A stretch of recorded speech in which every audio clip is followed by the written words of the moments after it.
Months had passed since Kato first laid eyes on the towering figure of the Sphinx taking shape. The scorching Egyptian sun had witnessed the tireless efforts of the workers whose hands, rough and worn, had sculpted the monument from the very earth itself. And now, the long anticipated day of the unveiling had arrived. Excitement buzzed through the air like the hum of locusts as workers hurried to and fro, preparing for the moment when the face of the Sphinx, hidden for so long behind wooden beams and cloth, would finally be revealed to the world. Kato, filled with anticipation, scrambled up a nearby dune, his breath quickening as he found the perfect vantage point to watch history unfold. The sky above the Giza plateau is a brilliant blue, with not a single cloud to obscure the blazing sun. He saw a soft breeze stirs the sands, carrying with it the distant sounds of the workers as they gather around the Sphinx. Kato sits, perched high on the dune, his knees pulled up to his chest, his heart beating in rhythm with the pulsing excitement that fills the air. The Sphinx, its body carved with meticulous detail, lay sprawled across the desert like an ancient mythical beast emerging from the sands after centuries of slumber. Its massive paws, each as large as a house, stretched forward with commanding authority, their surfaces intricately chiseled to resemble the powerful muscles of a lion. The entirety of the Sphinx's body seemed to pulse with an aura of strength and power, as though it had always existed, waiting for the hands of men to free it from its stone prison. But despite the grandeur of the lion's form, all eyes were fixated on the towering scaffolding that still obscured its face. A face that, once revealed, would embody the very spirit of Egypt and the divine legacy of Pharaoh Khafre. It was the final, mysterious piece of the monument, and anticipation hung thick in the air, like the stillness before a storm. Below, the workers, clad in simple tunics and drenched in sweat, carefully untied ropes and pull away wooden beams. The sound of creaking wood fills the air as piece by piece the scaffolding is removed. The gathered crowd of onlookers, from craftsmen to nobles, watches in silence, their breaths held in anticipation. The moment was charged with significance. This was not just the unveiling of a statue, but the birth of a symbol that would guard Egypt for millennia. The face, hidden beneath scaffolding for so long, was about to be revealed, its features untouched by the light of day, representing the eternal power of Pharaoh Khafre.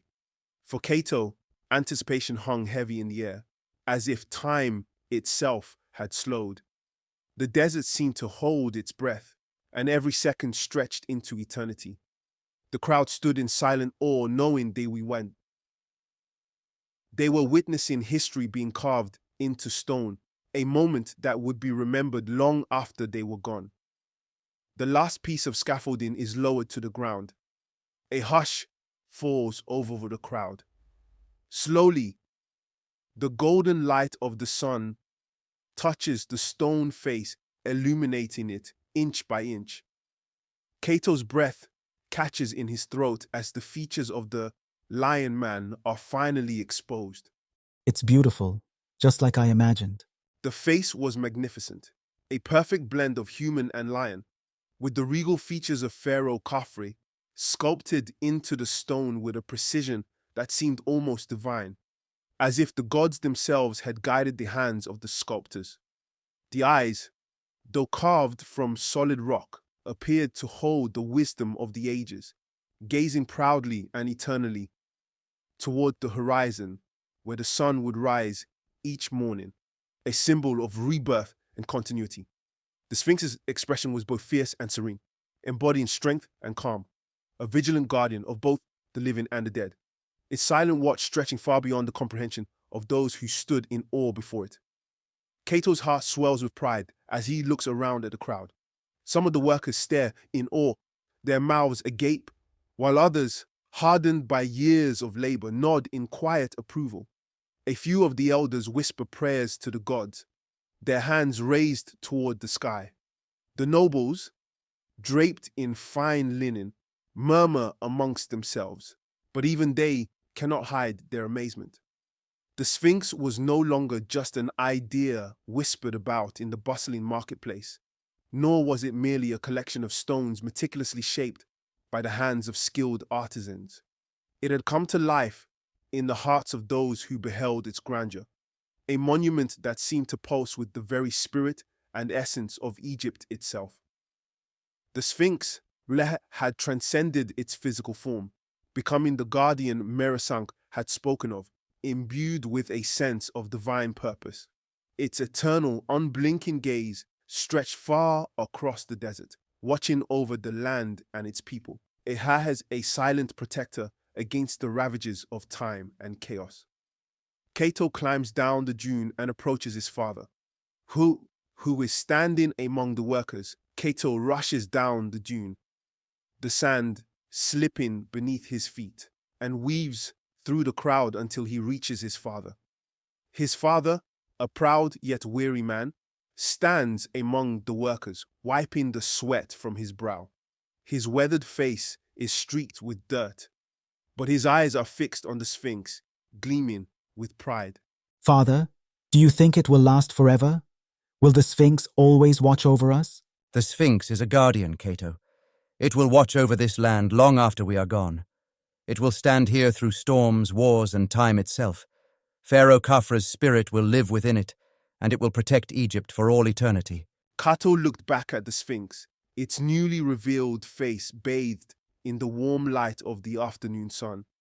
His father's words echoed in his mind, filling him with a sense of wonder and purpose. The Sphinx was no longer just a monument to him.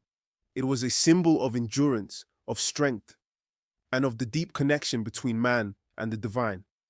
As the crowd slowly dispersed, Kato lingered, feeling the weight of history settle around him.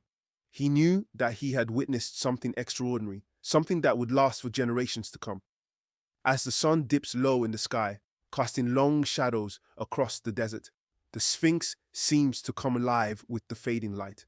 Its stone features glow in the golden rays of the setting sun, giving it an ethereal presence that leaves Kato speechless. He stands there watching as the day comes to an end, knowing that the Sphinx would still be watching over Egypt when tomorrow's sun rose again. The Great Sphinx, now fully unveiled in all its majestic glory, stood as a silent sentinel over the endless sands of the desert, its stone form bathed in the golden light of the setting sun. It was a monument destined to outlast others, its creators, enduring the passage of time and continuing to inspire awe in all who would come after. For Kato, the Sphinx had become more than just a guardian of Pharaoh Khafre's tomb. It was a symbol of Egypt's unshakable and eternal spirit, a spirit rooted in resilience and power that would live on in the hearts and minds of its people for countless millennia to come.